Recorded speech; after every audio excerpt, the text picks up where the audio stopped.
I don't need to exercise then. And it's too much stress on my body because I'm already giving, and you know it's really important that I'm on the ball at work. So I kind of pull back, but I wouldn't have done that a few years ago. So again, kind of like look at what's going on, and yeah, I think that's so important. Sleep is really important. I think we have to touch on that. Sleep. 100%. I always feel really guilty when I see what time you go to bed. I'm like, oh, I need to go to bed. Do you know what though? Like I've just. It hasn't been something that I've had to force upon myself. I get a lot of people asking me about my sleep pattern, but actually, like, my body naturally falls into going to bed early. I get tired early, and I can go to sleep early, and then just waking up early naturally. I don't know why. That's just. But that's probably because you've got quite good sleep hygiene. But I think a lot of us don't. So sleep hygiene is all about kind of like getting your body into that pattern and that cycle, so it knows. Because you have this like circadian rhythm, so you have a clock that says like, okay, it's time to go to bed, and you know, like there's lots of different hints that we have to give to our body to say, okay, let's stop making all those chemicals that are going to put us to sleep. So you know, like turning our phones off, maybe having slightly lower lighting. You know, sometimes if you're really tired and you like sit on the sofa and you're like shivering and you're like, I need to get a blanket, that's actually your body telling you to go to sleep. So don't get a blanket, go to bed. Go to bed, yeah. I definitely, like, you can see my sofa here. My sort of last 2 hours of my evening are spent, literally, I just sit, I read, I don't stand up and rush around and continue, because I do that in my day.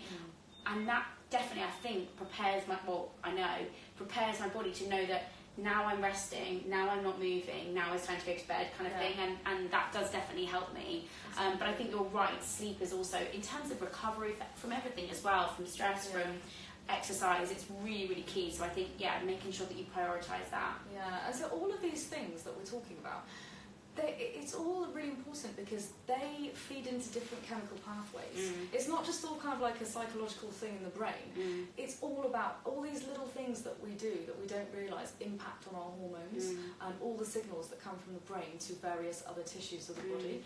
So, I mean, a lot of people think it's just, why would sleep be anything to do with your period? But it's so important to realise that our body is a whole and it's not just ovaries pumping away on their own. It doesn't work like that. Amazing. So we've touched on that. The last thing we're going to touch on, and I think this is, again, I'm trying to cover things that have been sort of really hot topics at the moment, real hot topics, sorry. So natural forms of sanitary wear. So I'm thinking mainly the menstrual cup. I've seen so many people saying that they're switching to this form of of sanitary wear, sorry. This form of sanitary wear. Can you tell us a little bit, like, I'm really interested in how this came about and basically what your opinion is of it. So menstrual cups, so a lot of people are like scratching their heads, or other people are like, best thing ever, and everyone else is like, no. So basically, it's there's a couple of different companies that make them now, and it's like a little like cup with a little stalk on the end. And so what you do is, when you're having your period, you insert them into the vagina, and the idea is that it sits at the top, kind of slightly hugging the cervix, and the blood goes straight into the cup. And so then you remove it, you rinse it out, and then you either put it away or you put it back inside.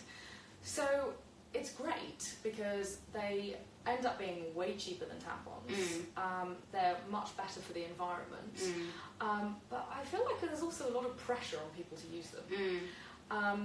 And I've kind of noticed a lot of people who are like, I really don't want to do that because I think it's disgusting.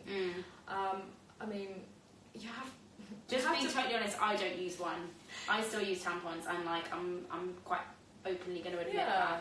I mean, like I kind of flip back and forth.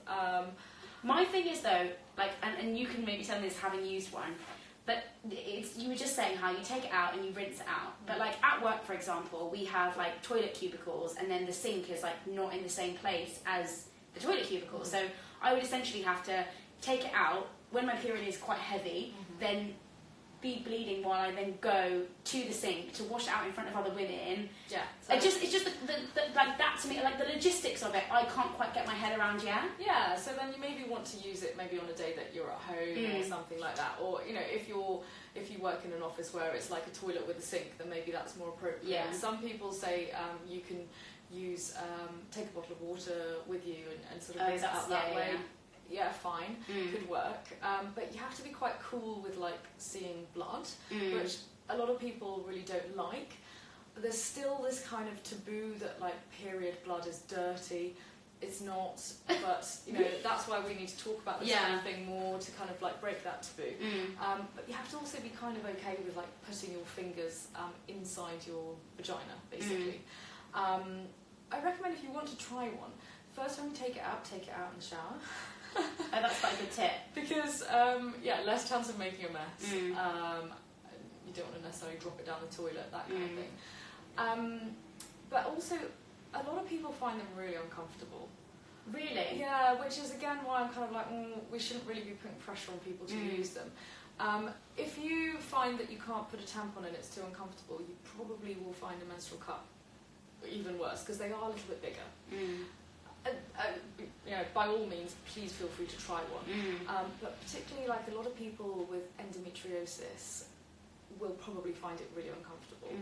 And I've had a lot of patients who've said, like, I just can't do that. So that's the thing. I think we shouldn't make people feel like they're doing something wrong for the environment if they are using pads or tampons.